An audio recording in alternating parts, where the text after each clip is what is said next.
우리가 조금 전에 읽으셨던 대로 7절의 긴 내용의 말씀을 읽었었는데요. 오늘 본문 말씀 아시는 대로 어떻습니까? 이제 드디어 요셉이 어떻습니까? 파라오의 이집트에서 제일 파라오 다음으로 높은 총리가 되는 그런 장면을 우리에게 가르쳐주고 있죠. 자, 오늘 본문 말씀을 보시면요, 이 잠 맡은 자가 요셉을 잊은 지 몇 년 만입니까? 딱 2년이 지난 어느 날 파라오가 꿈을 꾸게 되었다라는 내용으로 1절이 시작하고 있죠. 그래서 만 2년이 끝난 뒤에 파라오가 꿈을 꾸니라 보라 그가 강가에 서 있었는데, 그래서 여기 보시면 아시는 대로 파라오가 서 있는 강가는 당연히 무슨 강이 되겠습니까? 나일강이죠. 여러분, 이집트에는 강이 하나밖에 없습니다. 나일강 하나밖에 없습니다. 자, 그래서 파라오가 지금 강에 섰다라는 것은요, 나일강을 얘기하는 것이죠. 자, 파라오가 서로 비슷해 보이는 두 개의 꿈을 하룻밤에 그것도 연이어서 꾸었다라는 것을 우리가 방금 읽은 말씀을 통해서 알 수가 있죠. 아시는 대로 첫 번째 꿈은 어떤 꿈이었습니까? 살찐 암소 7마리가 이 나일강가에 있다가 나일강에서 정확히 나와서 풀을 뜯고 있는데, 갑자기 호련히 야윈 암소 7마리가 나타나서 어떻습니까? 이 살찐 암소 7마리를 잡아먹는 아주 이상한 꿈을 꾸죠. 두 번째 꿈은 어떤 것이냐면 이어서, 그래서 파라오가 이 꿈으로 인해서 깨고요, 그 다음에 또 다시 잠이 들었는데 두 번째 꿈을 꾸지 않습니까? 이 두 번째 꿈은 통통하고 좋은 이삭 7개가 나왔는데, 역시 동풍에 마른 이삭 7개가 그것을 삼키는 아주 또 일반적이지 않은 그런 꿈을 꾸죠. 사실 이 파라오는 이 꿈을 꾸고 되게 고민에 빠졌었습니다. 이게 도대체 무슨 꿈인가? 왜냐하면 그 당시 이 꿈은 신에 계시다라고 그렇게 철석같이 믿고 있었죠. 성경도 이 사실을 지지하고 있습니다. 우리 히브리서 말씀 찾아보진 않겠지만 하나님께서 지나간 때는 어떻습니까? 다양한 방식으로 자신의 뜻을 계시해 주셨죠. 그래서 우리가 창세기에서 쭉 보셨던 대로 꿈이 바로 하나님께서 자신의 뜻, 말씀을 계시해 주시는, 알려주시는 하나의 수단이 됐었죠. 물론 지금은 하나님께서 그 방법을 거의 사용하지 않으십니다. 아주 특별한 예외적인 경우를 외에는 사실 거의 사용하지 않으시죠. 여러분, 왜 그렇습니까? 성경 말씀이 다 기록되어 있기 때문에 그렇죠. 성경 말씀이 기록되고 이 성경이 완성됐다는 것은요, 하나님께서 우리에게 기본적으로 하시고 싶은 말은 이미 다 하셨다는 겁니다. 더 하실 말이 없다는 거죠. 특별히 하나님께서 혹시 꿈으로 어떤 계시를 주셨다 하더라도 이게 성경과 일치하지 않으면요, 의미가 없습니다. 성경과 일치했을 때만 효력 있는 그런 계시가 된다는 것이죠. 자, 그래서 어쨌든 그 당시의 사람들은 지금은 우리보다는 다르게 철석같이 이 꿈은요, 신이 주신 계시다라고 그렇게 믿고 있었죠. 게다가 아시는 대로 파라오는 어떻습니까? 신의 아들이죠. 그 자신이 또한 신입니다.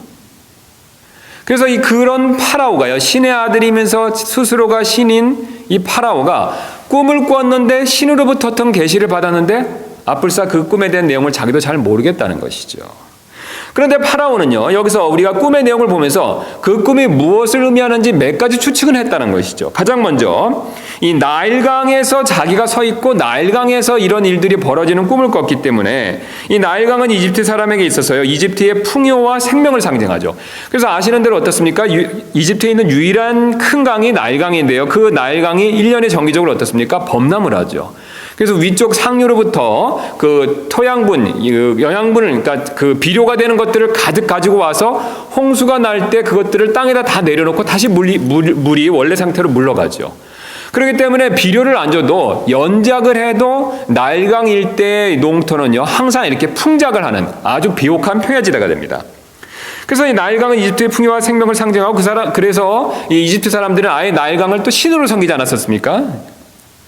그래서 이 꿈은 파라오가 이집트와 관련된 꿈이라는 것을 금방 알아차렸죠. 게다가 소와 이삭은 어떻습니까? 모두 그 당시에 정확하게 식량을 상징하고 있죠. 그러므로 이제 파라오 역시요, 이 꿈이 식량과 관계된 꿈이다라는 것도 알아차렸다는 것이죠. 자, 그 다음에 이제 이 아주 희귀한 내용이 꿈에서 나오는데요. 못생기고 야인 암소가 어떻습니까? 살찐 암소를 먹어치웠고, 또 반대로 이 마른 이삭이 좋은 이삭을 먹어치우는 것으로 보아서 분명히 파라오가 알았던 내용은요, 이건 길조가 아니라 흉조라는 거죠. 끝이 어떻습니까? 나쁜 것으로 끝났죠. 그래서 이 꿈은 좋은 것은 아니다라는 것이죠.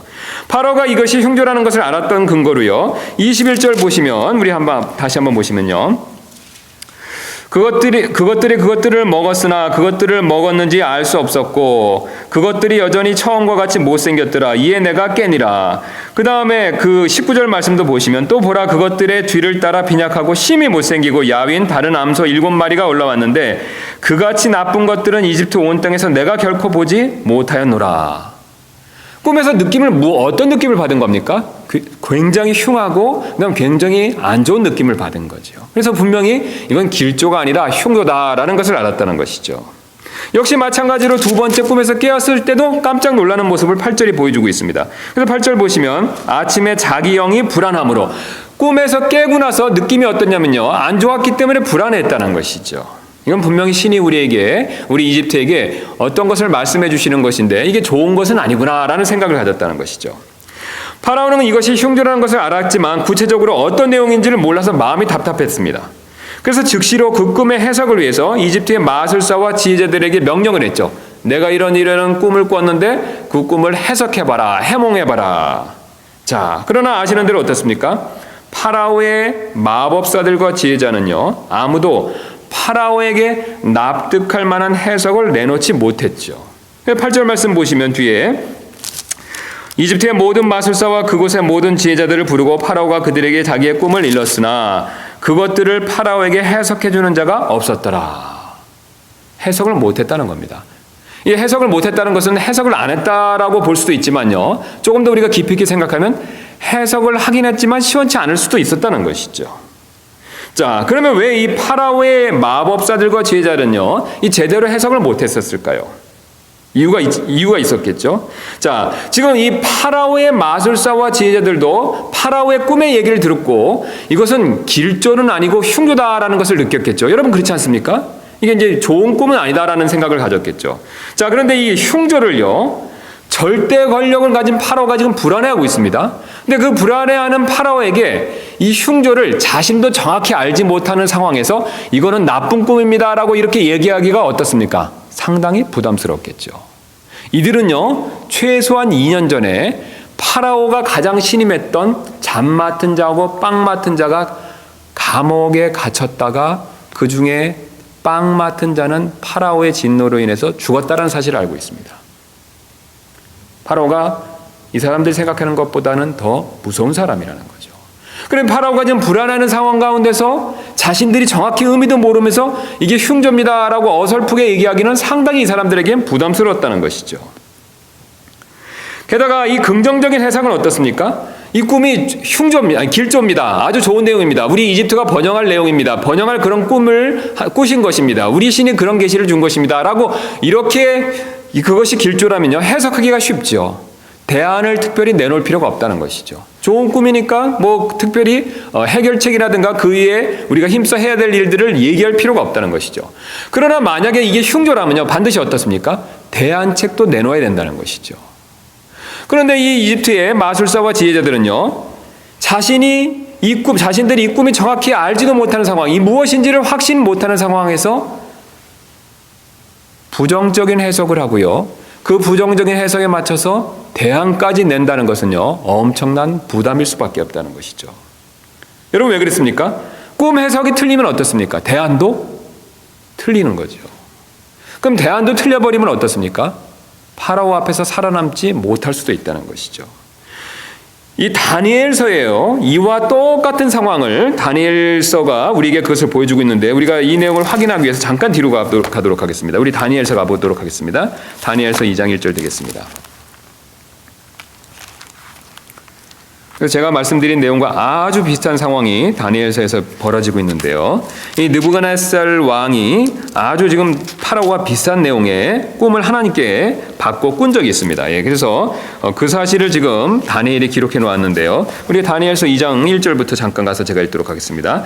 느부갓네살의 통치 제2년에 느부갓네살이 꿈을 꾸매 그것들로 말미암아 그의 영이 근심하고 그의 잠이 하나님께서 달아나니라. 여러분 어떻습니까? 지금 느부갓네살도 파라오와 비슷한 상황이지 않습니까? 하나님께로부터 꿈을 받았는데요. 그 꿈이 무서웠다는 것이죠. 그래서 잠이 깨어 달아나서 근심했다는 것이죠. 자, 그때 왕이 자기 꿈들을 왕에게 알려주도록 마술사들과 별을 살피는 자들과 마법사들과 갈대아 사람들을 부르라고 명령하매 이에 그들이 와서 왕 앞에 서니라. 왕이 그들에게 이르되 내가 한 꿈을 꾸고 그 꿈을 알기 위해 내 영이 근심하였도다 하매 이에 갈대아 사람들이 왕에게 시리아 말로 이르되 오 왕이여 영원토록 사시옵소서. 그 꿈을 왕의 종들에게 말씀하소서. 우리가 그 해석을 보여드리겠나이다 하니 왕이 갈대아 사람들에게 응답하여 이르되 그것이 내게서 떠났도다. 만일 너희가 그 꿈과 그것의 해석을 내게 알려주지 아니하면 너희를 여러 조각으로 쪼개며 너희 집들을 거름더미로 만들 것이요 만일 너희가 그 꿈과 그것의 해석을 보이면 선물과 보상과 큰 명예를 내게서 받으리라. 그런지 그 꿈과 그것의 해석을 내게 보이라 하거늘. 자, 지금 여기 보시면 느부갓네살 왕은 일부러 그랬는지 아니면 시험하기 위해서 그랬는지는 정확히 모르지만요. 어쨌든 지금 요셉에게 얘기하는 것보다 훨씬 어려운 과제를 주지 않았었습니까? 꿈까지 맞히라는 거죠. 해석은 둘째로 치고 꿈까지 맞히라는 것이죠. 자, 그러면서 이렇게 이어서 말하고 있습니다. 7절입니다. 그들이 다시 응답하여 이르되 왕께서는 그 꿈을 자신의 종들에게 이르소서. 그리하면 우리가 그것의 해석을 보여드리겠나이다 하매 왕이 응답하여 이르되 내가 분명히 아노라. 그것이 내게서 떠났음을 너희가 알므로 시간을 벌려 하는도다. 그래서 지금 이 지혜자들을 의심하는 내용을 좀 말을 하고 있죠. 9절입니다. 그러나 너희가 그 꿈을 내게 알려주지 아니하면 너희를 위한 칙령은 오직 하나뿐이니 이는 때가 변할 때까지 너희가 거짓되고 부패한 말을 예비하여 내 앞에서 말하려 하였기 때문이라. 그러므로 내게 그 꿈을 이루라. 그리하면 너희가 능히 그것의 해석도 내게 보일 줄을 내가 알리라 하더라. 여러분 어떻습니까? 지금 이 대충 비슷하게 그 다음에 얼렁뚱땅의 해석을 못하게 막고 있지 않습니까? 느부갓네살 왕이요. 정확하게 해석을 하라는 것이죠. 그래서 일부러 그랬는지 아니면 정말로 까먹었는지 꿈 내용도 얘기를 안 해주고 있습니다. 자, 그러면서 10절에 이렇게 얘기하고 있습니다. 갈대아 사람들이 왕 앞에서 응답하여 이르되 땅에는 왕의 그 일을 보여줄 사람이 없나이다. 그러므로 어떤 왕이나 군주나 치리자도 이런 일들을 마술사나 별을 살피는 자나 갈대아 사람에게 물어본 적이 없었나이다. 왕이 요구하시는 것은 드문 일이니이다. 육체와 함께 거하지 아니하는 신들 외에는 왕 앞에서 그것을 보여줄 자가 아무도 없나이다 하매 왕이 이런 까닭으로 분노하고 심히 경노하여 바벨론의 모든 지혜자들을 멸하라고 명령하니라. 지혜자들을 죽이라는 칙령이 나아가니 그들이 다니엘과 그의 동료들을 죽이려고 찾아왔더라. 그래서 아시는 대로 이제 다니엘과 동료들까지 죽이려고 했었을 때 다니엘이 하나님께 간구하면서 그 꿈의 내용까지도 받지 않습니까? 그래서 밑으로 내려가시면 거기 보시면 이제 19절부터 23절에 다니엘이 다음과 같은 고백을 하죠. 그때 그 은밀한 일이 밤의 환상 속에서 다니엘에게 계시되매 그때 다니엘이 하늘의 하나님을 찬송하니라. 다니엘이 응답하여 이르되 영원 무궁토록 하나님의 이름을 찬송할지니 지혜와 능력이 그분께 속하였도다. 그분께서는 때와 시기를 바꾸시며 왕들을 패하시고 왕들을 세우시며 지혜로운 자에게 지혜를 주시고 명철을 아는 자들에게 지식을 주시는도다. 그분께서는 깊고 은밀한 것들을 계시하시고 어둠 속에 있는 것을 아시며 또 빛이 그분과 함께 거하는도다. 오 내 조상들의 하나님이여 주께서 내게 지혜와 능력을 주시고 우리가 주께 구한 것을 이제 내게 알려주셨사오니 내가 주께 감사하오며 주를 찬양하나이다. 이제 주께서 왕의 일들을 우리에게 알려주셨나이다 하니라. 여러분 어떻습니까? 이 지금 꿈의 내용과 더불어서 꿈의 해석까지 어떻습니까? 누가 가르쳐 주셨습니까? 하나님께서 가르쳐 주셨다는 것이죠. 그래서 이 파라오와 아주 비슷한 상황인데 느부갓네살 왕은요 더 어려운 것을 요구했죠. 그래서 꿈의 내용을 맞추는 것은 그 당시에 분명히 목숨을 거는 아주 위태로운 일이 될 수도 있다라는 것을 우리가 살펴봤었습니다. 자, 이런 상황 가운데서 지금 요셉이 등장하고 있습니다. 왜냐하면요 하필 이때 어떻습니까? 요셉에 대한 기억이 잠 맡은 자에게 떠올랐기 때문에 그렇죠. 그래서 우리가 아시는 대로 다시 한번 본문을 가서 보시면 꿈을 꾸고 많이 년이 지나고 해석을 못하는 상황에 있었을 때 어떻습니까? 그때 잠 맡은 9절입니다. 잠 맡은 자들의 우두머리가 파라오에게 말하여 이르되 내가 이날 나의 잘못을 기억하나이다. 지금 다른 지혜자들과 마술사들이요 해석을 못하는 상황이 있었을 때 하필 그때 잠 맡은 자의 머릿속에 요셉에 대한 기억이 났다는 것이죠. 몇 년 만에 났습니까? 2년 만에 났죠. 기억이 이때 딱 떠오른 것은요, 세상 사람들이 눈에 봤었을 때는 우연 같지만 절대로 우연이 아니죠. 여러분, 바로 하나님께서 섭리 가운데서 일하신다라는 것을 지금 보여주고 계시죠. 여러분, 지금 하나님께서 섭리 가운데 어떻게 일하고 계십니까? 자, 지금 파라오에게는 꿈을 주셨습니다. 그 다음에 잠 맡은 자에게는 요셉을 기억할 수 있는 기억을 주셨죠. 그 다음에 이제 등장하는 요셉에게는 파라오에게 주신 꿈에 대한 해석을 주셨죠. 셋 다 공통점이 있지 않습니까? 다 누가 지금 역사하고 계십니까? 하나님이, 주님이 역사하고 계시다는 것이죠. 그래서 요셉은요, 이 사실을 파라오에게 분명히 다음과 같이 이렇게 대답을 통해서 보여주고 있죠. 밑에 15절 16절 보시면 이렇게 얘기하고 있습니다. 파라오가 요셉에게 이르되 내가 한 꿈을 꾸었으나 그것을 능히 해석하는 자가 없는데 내가 너에 관하여 들으니 너는 꿈을 이해하여 능히 해석한다 하는도다 하매 요셉이 파라오에게 응답하여 이르되 그 일은 내게 있지 아니하나이다. 하나님께서 파라오에게 화평의 답을 주시리이다 하니라. 여러분 어떻습니까? 지금 신으로 추앙받는 이 이집트의 파라오 앞에서요, 이 파라오가요 일개 죄수를 불러다가 꿈 해석을 부탁하는 일, 이건 대단한 영광이지 않습니까? 그런데 이 대단히 큰 영광을 요셉이 지금 받고 있는데 요셉은 놀랍게도요, 파라오요, 제가 할 수 있습니다. 무슨 꿈이든지 말씀만 해주십시오 라고 대답하지 않았다는 것이죠. 여러분 어떻습니까? 정반대로 대답했죠. 마치 저는 꿈을 해석할 줄 모릅니다. 그러나 하나님이 제게 꿈 해석을 가르쳐 주십니다 라고 그런 식으로 돌려서 하나님께 영광을 돌려드리는 모습을 우리에게 보여주고 있다는 것이죠. 여러분, 오늘 우리는 여기서요 아주 중요한 교훈을 배울 수가 있습니다. 바로 우리는요 모든 일에서 항상 하나님께만 영광을 돌리는 삶을 살 필요가 있다는 것이죠. 여러분, 지금 파라오 시대의 이틀을 한번 잠깐 생각해 보실 필요가 있습니다. 제가 여러 번 말씀드리지만요, 이 성경을 정확하게, 그 다음에 성경에 대한 올바른 뜻을 우리가 바르게 이해하기 위해서는요, 이 성경 시대로, 이 문맥으로 들어가서 볼 필요가 반드시 있습니다. 이 성경을 기록한 1차적인 목적은요, 우리를 보라고 모세가 기록한 것은 분명히 아니죠. 여러분 그렇지 않습니까? 1차적인 수신자로 생각하고 기록한 대상은 누굽니까? 이스라엘 백성들이죠. 가나안 땅에 들어가기 직전에 이스라엘 백성들입니다. 그리고 이스라엘 후손들이 계속해서 이 성경책을 보기를 원하고 모세는 이것을 기억한 거죠.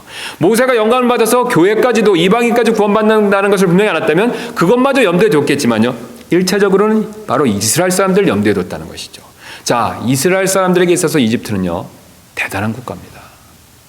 지금 이집트는요 별로 못 사는, 제가 조사해 보니까 1인당 GDP가 세계 123위 정도밖에 안 되는, 지금은 이제 빈곤 축에 속하는 국가인데요, 그 당시 지금으로부터 기원전 2000년 전에 바로 요셉이 활동하던 그 시대에는요 세계 4대 문명지 중에 하나였었죠.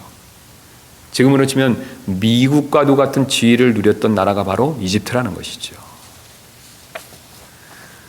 그리고 그 이집트의 파라오는요 최강국의 왕입니다. 게다가 파라오는 제가 앞에서 말씀드린 것처럼 신의 아들이라고 숭배를 받았습니다. 그리고 그 자신이 신이라고 역임을 받았죠. 여러분, 그런데 놀랍게도요 그 당시에 가장 높은 나라의 가장 높은 신이라고 추앙받는 파라오가요 바로 하나님께서 주신 꿈 한 가지 때문에 몹시 괴로워하는 모습을 보여주고 있습니다. 그리고 그 괴로워하는 파라오에게요 하나님께서 요셉을 통해서 꿈의 해석을 주시는 것이죠. 괴로워하는 파라오에게 그 괴로움을 해결해 주기 위해서 하나님께서 요셉을 통해서 해석을 주신다는 것이죠. 지금 하나님의 목적은 분명합니다. 하나님의 목적은요 꿈을 주신 분도 하나님 자신이시고, 또한 그 꿈의 해석을 주시는 분도 하나님 자신이심을 파라오에게 알려주는 데 있다는 것이죠. 그런데 여러분, 만약에 이 과정에서 요셉이요, 하나님 능력이 아니라 지금 저는 제 자신의 능력 때문에 이 꿈을 해석하고 있습니다 라고 그렇게 말하고 자기가 영광을 취했다면요, 지금 누가 영광을 받지 못하는 상황이 됩니까? 주님께서 영광을 받지 못하시는 것이죠. 여러분, 그렇게 되면 심각한 문제가 생깁니다. 여러분, 어떤 문제가 생기는지 아십니까? 바로 파라오는요, 하나님께서 자신이나 자신이 믿는 세상 신들보다 하나님께서 더 위대하시다, 더 훌륭하시다, 하나님께서만 절대자이시다라는 그런 놀라운 사실을 배울 수 있는 기회를 놓친다는 것이죠. 요셉이 바로 그 순간 하나님께 영광을 돌려드리지 않고 자신이 그 영광을 차지해버렸다면요, 파라오는 하나님의 위대하심에 대해서 배울 수 있는 기회를 놓친다는 것이죠.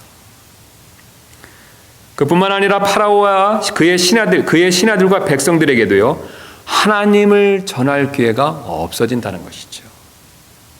그러나 요셉은 정반대의 선택을 했죠. 바로 하나님께 영광을 돌림으로써 파라오와 이집트 사람들에게 하나님을 전하고 선포하는 놀라운 일을 행했다는 것이죠. 그래서 유독 이 41장에서는요, 요셉이 앞에와는 다르게 하나님을 무척 강조합니다. 이 꿈을 해석할 때. 그래서 다시 한번 25절 보시면요, 지금 우리가 방금 본 대로 그 16절에서 하나님께서 파라오에게 화평의 답을 주시리다라고 말씀하셨을 뿐만, 그렇게 말을 했을 뿐만 아니라요, 25절 보면요, 요셉이 파라오에게 이르되 파라오의 꿈은 하나이니이다. 하나님께서 친히 하시고자 하는 일을 파라오에게 보이셨나이다. 여러분, 이것은 파라오에게 지금 요셉이 무엇을 알려주고 있습니까? 누가 주권자라는 겁니까? 하나님이죠. 요셉이 사실 돌려서 얘기하는 것이죠. 파라오 당신도 아니고요, 당신들이 믿는 이집트 잡신들도 주권자가 아니라는 겁니다. 내가 섬기는 이스라엘의 하나님이 참된 주권자이고 그것을 당신에게 꿈을 통해서 지금 보여주고 계신 것입니다 라고 돌려서 얘기한다는 것이죠. 요셉은 이 사실을 28절에 또 한 번 강조하고 있습니다. 내가 파라오에게 말하기를 하나님께서 친히 하시고자 하는 일을 파라오에게 보이셨나이다 함이 바로 이것이니이다. 한 번 또 강조하죠. 파라오에게 한 번 더 주지시켜주는 것이죠. 한 번 더 강조해서 얘기해 주는 것입니다. 그 다음에 밑으로 내려가시면 32절에 더 놀라운 고백을 하고 있죠. 파라오께서 꿈을 2번 겹쳐 꾸신 것은 하나님께서 그 일을 굳게 정하셨기 때문이니이다. 하나님께서 곧 그 일을 행하실 터이니. 여러분, 더 놀랍지 않습니까? 바로 하나님께서 주권자이시면서 통치자이시다라는 것을 분명하게 선언하고 있죠. 이 요셉이요, 너무 담대하게 하나님에 대해서 선포하자 파라오도 이것을 받아들이는 모습을 보여주고 있습니다. 그래서 38절 밑에 보시면요, 이렇게 놀라운 얘기를 하자 파라오가 이렇게 얘기하고 있죠. 38절입니다. 파라오가 자기 신하들에게 이르되 이 사람같이 속에 하나님의 영이 거하는 사람을 우리가 찾을 수 있으리오 하고, 지금 사실 요셉이 한편의 설교를 한 거지 않습니까? 성령의 감동을 받아서 지금 파라오 앞에서 한편의 설교를 했다는 것이죠. 설교 제목은 무엇입니까? 하나님이 주권자이시다. 하나님이 왕이시다. 하나님이 이 세상을 통치하신다. 하나님의 신 중에 신이시다. 이 사실을 선포했다는 것이죠. 그러자 39절에 이렇게 얘기하고 있습니다. 요셉에게 이르되 하나님께서 이 모든 것을 내게 보여주셨으니 너와 같이 사력 있고 지혜로운 자가 없도다. 드디어 어떻습니까? 파라오도 고백을 하죠. 일종의 신앙 고백 같은 고백을 합니다. 하나님께서 이 모든 것을 내게 보여주셨으니 너와 같이 사력 있고 지혜로운 자가 없도다. 너를 통해서 나에게 가르쳐 주신 것을 인정하고 있죠. 여러분, 어떻습니까? 바로 하나님께서는요, 이 목적을 위해서 오늘 요셉을 사용하신 것이죠. 지금 요셉을 사용하셔서요, 이집트 사람들이 이집트의 신들이 아닙니다. 파라오가 아니라는 거죠. 누구한테 영광 돌리게 지금 만들고 있습니까? 하나님께 영광 돌리게 만들고 있다는 것이죠. 지금 하나님께서는 요셉을 사용하셔서 이집트 사람들이 하나님께 영광을 돌리게 만들었고요. 우리 출애굽께서는 어떻습니까? 이번에는 누구를 사용하셨어요? 모세를 사용하셔서 어떻습니까? 이집트 사람들이 역시 하나님께 영광을 돌리게 그렇게 만들어 주셨죠. 여러분, 우리 하나님께서는요, 이처럼 우리가 하나님 그분께만 영광을 돌리기를 원하고 계십니다. 여러분, 이 사실 정말로 믿으십니까? 시편 22편 23절에서는 이렇게 우리에게 선포하고 있습니다. 주를 두려워하는 자들아, 너희는 그분을 찬양하라. 야곱의 모든 씨야, 너희는 그분께 영광을 돌릴지어다. 이스라엘의 모든 씨야, 너희는 그분을 두려워할지어다. 그리고 우리가 이 말씀에 순종하고 아멘이 되신다면요, 우리는 사실 다음과 같이 그런 고백이 나와야 된다는 것이죠. 시편 115편 1절 되겠습니다. 오 주여, 영광을 우리에게 돌리지 마옵소서. 우리에게 돌리지 마옵소서. 주의 궁율과 주의 진리로 인하여 주의 이름에만 영광을 돌리소서. 여러분, 우리의 고백이 날마다 이런 고백이 되어야 된다는 것이죠. 우리가 하는 일, 우리가 성취한 업적, 우리가 이룬 모든 일을 통해서요, 우리는 하나님께 사실 이렇게 영광 돌릴 필요가 있습니다. 내 영광이 아니죠. 하나님께 반드시 영광 돌릴 필요가 있다라는 것이죠. 사실 우리가 이렇게 하나님께 영광 돌리려고 애쓰고요, 또 실제로 이렇게 하나님께 영광 돌렸었을 때 주님께서는요, 오늘 요새처럼 우리를 존귀하게 여겨주실 것을 약속하고 계십니다. 사무엘기상 2장 30절에서 주님은 이런 약속을 우리에게 주셨는데요. 나를 존중히 여기는 자들을 내가 존중히 여기고 나를 멸시하는 자들을 소홀히 여기리라. 여러분, 사실 오늘 요셉이 하나님을 엄청나게 존중히 여기지 않았었습니까? 이집트의 파라오와 파라오의 신들보다 주님을 더 높였다는 것이죠. 그러자 어떻습니까? 주님께서도 그를 높여주셨죠. 그가 죽을 때까지 계속해서 그를 높여주셨습니다. 제가 최근에요, 이 현정아 탁구 선수 아시지 않습니까? 이 현정아 탁구 선수의 간증을 인터넷을 통해 들은 적이 있었는데요. 이 아시는 대로 어떻습니까? 이 현정아 선수는 그리스도인 탁구 선수가 됩니다. 이 그녀는요, 대단한 업적을 이루었는데요. 바로 세계 최초로, 중국 선수들보다 먼저입니다. 세계 최초로 탁구 그랜드슬램을 달성한 선수가 됩니다. 남자, 여자 중국 선수를 다 제치고요, 세계 최초로 그랜드슬램을 달성했다는 것이죠. 탁구에서요. 이 그랜드슬램이 어떤 것이냐면요, 이 세계적인 탁구 대회에서 우승을 하는데 종목별로 다 하면 그게 그랜드슬램이라고 인정받는다고 합니다. 그래서 아시안 게임, 올림픽, 세계 선수권 대회에서 개인전, 여자 복식, 혼합 복식, 단체전 모든 종목에서 이 골고루 우승을 했죠. 그것도 8번이나 우승을 했습니다. 대단하죠. 자, 그녀의 그런 영광이 시작된 것이 이 88 서울 올림픽 때부터였었는데요. 그때 그녀는 하나님께 다음과 같이 기도했다라고 이렇게 간증을 한 적이 있습니다. 하나님, 이번에 금메달을 따게 해주시면 평생 탁구를 통해 하나님께 영광을 돌리며 살겠습니다. 그래서 정말로 그녀가 금메달을 땄죠. 하나님께서 들어주신 것이죠. 그 뒤에 계속 승승장구를 했습니다. 자, 그러나 1992년 이 바르셀로나 올림픽에서 올림픽 2연패가 기대됐는데 그만 동메달 2개에 그치고 말았습니다. 그 뒤에 여론의 비난으로 인한 마음의 상처와 이 개인 부상 때문에 탁구 라켓을 내려놓는 그런 일이 있었다고 합니다. 자, 그런데 그때 하나님께서 그녀에게 다음과 같은 깨달음을 주셨다라고 고백을 했는데요. 이렇게 얘기하고 있습니다. 제가 그동안 1등만 집착하며 살았던 모습이 회개가 되었습니다. 그리고 탁구를 통해 하나님께 영광 돌리기로 했던 서울 올림픽 당시의 약속이 다시 떠올랐습니다. 오늘 요셉에 대한 기억이 떠올랐던 것처럼 이 현종아 선수도 다시 그게 떠올랐다는 것이죠. 그래서 다시 복귀했고 이번에는 1등을 위해서가 아니라 모든 일에 최선을 다해 하나님께 영광을 돌리기 위해서 다시 시작했습니다. 그리고 놀랍게도 그해 1993년 세계 선수권 대회에서 이 중국의 첸칭 선수를 꺾고요, 다시 우승하게 되면서 세계 최초로 탁구 그랜드슬램을 달성하게 되었다는 것이죠. 그런데 이 상대를 꺾고 이긴 그 순간 현정아 선수가 처음으로 취한 행동은 여느 때와 아주 달랐습니다. 그녀는 마지막 21점을 따자마자요, 다른 때처럼 이렇게 손을 벌쩍 들고 기뻐하거나 즐거워하거나 환호하거나 또는 이 코치에게 달려가지 않고요, 이 탁구채를 테이블 위에 조용히 내려놓고 바닥에 무릎을 꿇고 하나님께 이런 기도를 드렸습니다. 하나님께 모든 영광을 돌려드립니다. 하나님께서 하셨습니다. 여러분, 놀라운 것은요, 이 모습이 TV를 통해서 전 세계에 보도됐다는 것이죠. 저도 이 모습을 TV로 본 적이 있습니다. 그래서 지금도 그 현정환 선수가 이기자마자요, 탁구채를 그대로 탁구대에 내려놓고 곧바로 무릎 꿇고 하나님께 영광 돌려드리는 그런 감사의 기도를 드리는 모습을, 그 모습이 지금도 기억이 나고 있습니다. 현정환 선수는 간증 마지막에 이렇게 말을 했습니다. 대회에서 우승해 많은 이들이 보는 앞에서 하나님께 감사 기도를 드림으로써 하나님께 영광을 돌리고 싶었습니다. 그리고 매일매일 힘든 훈련을 최선을 다해 마치는 것도 하나님께 영광이 된다고 생각했습니다. 지금 생각해보면 하루하루 육체적 심리적 고통을 극복해낼 수 있었던 것은 나의 능력이 아니었던 것 같습니다.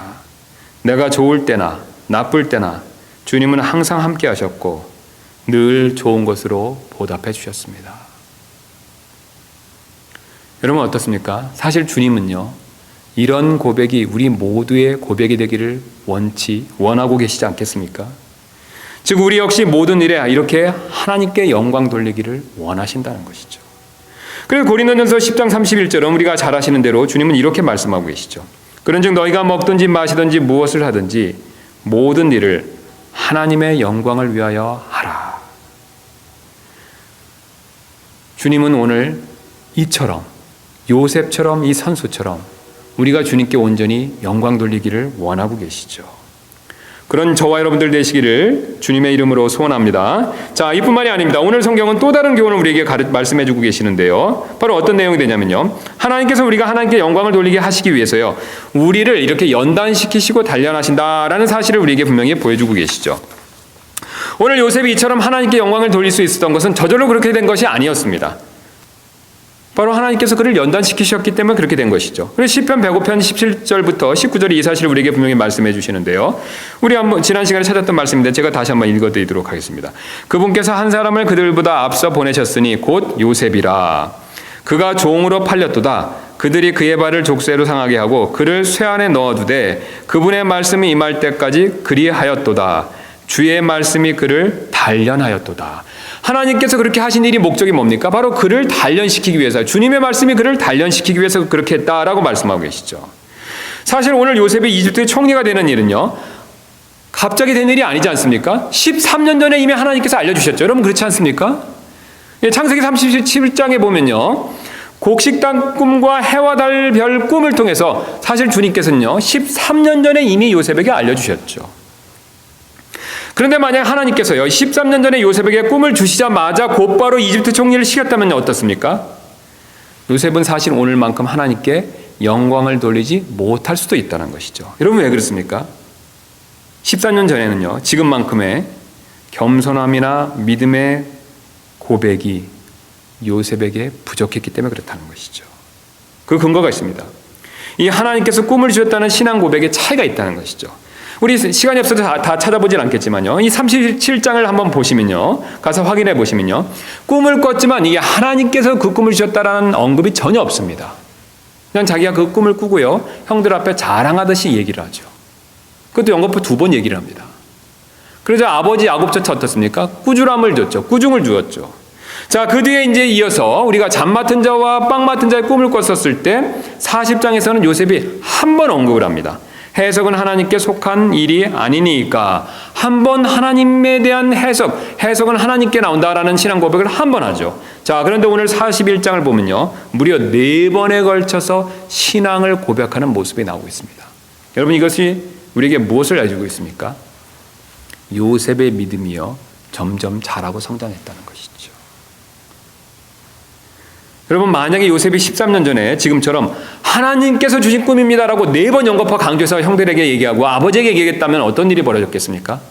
형들이 그때만큼은 미워하지 못했을 거라는 거죠. 설령 요셉을 미워하더라도 하나님을 더 원망했겠죠. 요셉보다는 사실 하나님을 더 원망했겠죠. 그러나 그때는 믿음과 겸손이 부족했습니다. 지혜도 부족했죠. 그래서 꿈 이야기를 막 함부로 했다는 것이죠. 그러나 오늘 41장 39절 말씀 보면 너와 같이 사력 있고 지혜로운 자가 없다라고 인정받을 만큼 그는요 지혜도 성숙했죠. 그는 좀 더 겸손해지고 어려움 가운데서 환난 가운데서 고난 가운데서 주님을 더 의지했었고요. 원망과 불평 없이 주님만 온전히 신뢰하는 그런 연단된 신앙의 모습을 보여주고 있다는 것이죠. 그래서 하나님께서 그동안 그를 단련시키신 것입니다. 우리 주님은요, 때때로 우리를 높이시기 전에 이렇게 연단시키실 때가 분명히 있습니다. 베드로전서 5장 6절은 그 사실을 이렇게 말씀하고 계시죠. 그러므로 하나님의 강한 손 밑에서 스스로 겸손하라. 그리하면 정하신 때에 그분께서 너희를 높이시리라. 우리가 겸손이 부족하면요, 하나님께서는 우리를 연단시키십니다. 그래서 우리가 충분히 겸손하게 되었었을 때 우리를 높이신다는 것이죠. 여러분, 왜 주님께서 우리가 겸손해졌을 때 우리를 높여주시겠습니까? 주님께서 우리를 높여주셨을 때요, 우리가 진정으로 오늘 요셉처럼 겸손하다면요, 내 자신에게 영광을 돌리는 것이 아니라 바로 주님께만 영광을 돌릴 수 있기 때문에 그렇지 않습니까? 오늘 요셉은 그 모습을 보여줬었고, 앞에서 예화로 말씀드린 현종화 선수 역시 그런 모습을 보여줬습니다. 사실 하나님께서는 지금이라도 당장 우리를 높여주시고 우리의 모든 어려움을 즉시로 선으로 갚아주실 수 있는 능력을 가지신 분이십니다. 여러분, 이 사실 믿으십니까? 주님께는요, 어려운 일이 없습니다. 주님은요, 기술적으로 우리의 모든 문제를 당장 해결해 주시고, 좀 전에 읽었던 베드로 후서의 그 약속의 말씀처럼 우리를 세워주시는데 전혀 아무런 어려움과 문제가 없으시다는 것이죠. 사실 하나님 입장에서 요셉을 13년 전에 총리로 만들어주시거나 지금 총리로 만들어주시거나 주님께는요, 둘 다 똑같이 쉬운 일이라는 거죠. 오히려 주님의 입장에서는요, 우리의 마음을 겸손하게 만들고 주님을 신뢰하게 만드는 일이 오히려 주님께는 상대적으로 어려운 일이 될 수 있다는 것입니다. 여러분, 왜 그렇습니까? 우리가 자발적으로 낮아지고 우리가 자발적으로 신뢰할 때까지 사실 우리 주님은요, 인내하고 기다려주시기 때문에 그렇다는 것이죠. 주님은요, 우리 마음도요, 강제적으로 바꾸실 수 있습니다. 그러나 절대로 그런 방법을 쓰지 않으시죠.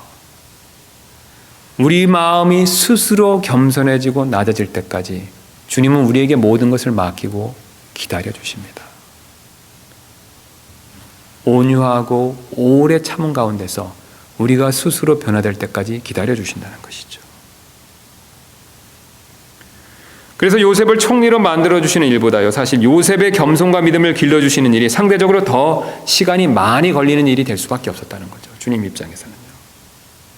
왜냐하면 요셉 스스로가 낮아지고 스스로 주님을 신뢰하는 것을 배워야 했기 때문에 그렇다는 것이죠.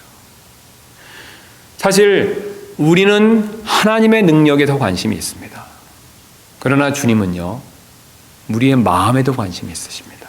서로 관심사가 다르다는 것이죠. 우리는 능력이 없어서 주님이 우리의 문제를 해결해 주시고요, 우리를 높여주시고 우리를 어려움부터 구출해 주시는 그 부분에 초점을 맞추지만요, 주님은 반대로 그 전에 우리 마음의 변화에 대해서 먼저 신경을 쓰신다는 것이죠. 여러분, 왜 그렇습니까? 우리가 진정으로 겸손해지고 진정으로 우리가 주님을 신뢰하는 마음을 가졌었을 때, 그때 주님이 우리를 높여주시면요, 우리가 그때 온전히 주님께 영광을 돌릴 수 있기 때문에 그렇다는 것이죠. 여러분, 우리가 이 사실 역시 우리 개개인의 삶의 모든 영역에서 마찬가지가 되죠. 주님은 합력하여 선을 이루시기 때문에 우리에게 궁극적으로 좋은 것을 당장 주실 수도 있습니다. 그래서 가정일이나 직장일이나 교회일, 이 모든 것들 다 한꺼번에 역사하실 수 있죠. 사실 원론적으로 봤을 때 여러분, 주님께서 마음만 먹으면 우리 교회에 당장 이렇게 크게 세워주실 수 있지 않습니까? 여러분, 믿으시죠? 예. 근데 그 일이 왜 당장 안 벌어집니까? 예, 뭔가 우리가 부족하다는 것이죠. 우리가 먼저 연단받고 주님 앞에 인내를 배우고 겸손을 배워야 될 뭔가가 있다는 것이죠. 여러분, 각자의 삶에서, 여러분 가정에서도 여러 가지 어려움이 있으시죠? 기도 제목 있으시죠? 주님은 하룻밤 사이에 그걸 다 바꿔주실 수 있습니다. 여러분, 그 사실 믿으시죠? 그런데 왜 하나님께서는 어떤 때는 1년, 아니 2년, 10년이 걸리도록 바꿔주지 않으십니까? 인내와 믿음의 연단이 필요하다는 것이죠. 세상 일 역시 마찬가지입니다. 우리가 사실 준비가 덜 됐기 때문에 하나님 역시 기다리고 계시다는 것이죠. 우리 스스로가 주님의 말씀에 순종해서 낮추고 하나님께 온전히 영광을 돌려야 되겠다라는 그런 믿음이 있을 때까지 기다려주신다는 것이죠. 더 놀라운 사실은요, 그런 과정에 있었을 때 주님은 절대로 우리를 버리지 아니하신다는 것이죠. 우리를 연단시키고 준비하시는 과정에 있어서 놀랍게도 주님은 우리와 함께 해주십니다. 여러분, 그 근거가 있습니다. 요셉을 연단시키고 준비시키는, 총리를 시키기 전에 총리를 시키는 일을 통해서 하나님 자신에게 영광을 돌리는 그 일을 준비시키는 그 과정에서요, 주님은 절대로 요셉을 떠나지 않으셨다는 것이죠. 그래서 그 근거로 39장 2절 보시면 보디발의 집에 노예로 팔려갔을 때 뭐라고 말씀하십니까? 주께서 요셉과 함께 계심으로. 또 억울한 누명을 쓰고 감옥에 갇혔을 때 주님이 뭐라고 말씀하고 계십니까? 39장 21절입니다. 주께서 요셉과 함께 계시고. 똑같은 사실을 말씀하시죠. 우리 방금 앞에서 41장에서 보신 것처럼 하나님이 2번 말씀하시면 꿈을 2번 꾸게 하신 것은 무엇을 뜻한다라고 가르쳐 주셨습니까? 분명하게 정하셨다는 것이죠. 이게 성경의 원리입니다. 하나님이 어떤 말씀을 2번 하셨다는 것은요, 그래서 꿈을 통해서 2번 가르쳐 주셨다는 것은요, 하나님께서 반드시 그렇게 하기로 그 일을 굳게 정하셨다는 것이죠. 요셉과 함께 하셨다는 것을 2번 강조해서 말씀하셨습니다. 그의 어려움 가운데 함께 하시면서 그를 연단시켜 주셨다는 것이죠. 여러분, 우리 역시 마찬가지라는 거죠. 우리 역시 지금 어려움 가운데 있다면요, 주님은 우리를 잊으신 것이 아닙니다. 우리와 함께 해주신다는 것이죠. 요셉과 함께 해주셨던 것처럼 우리와 함께 하신다는 것이죠.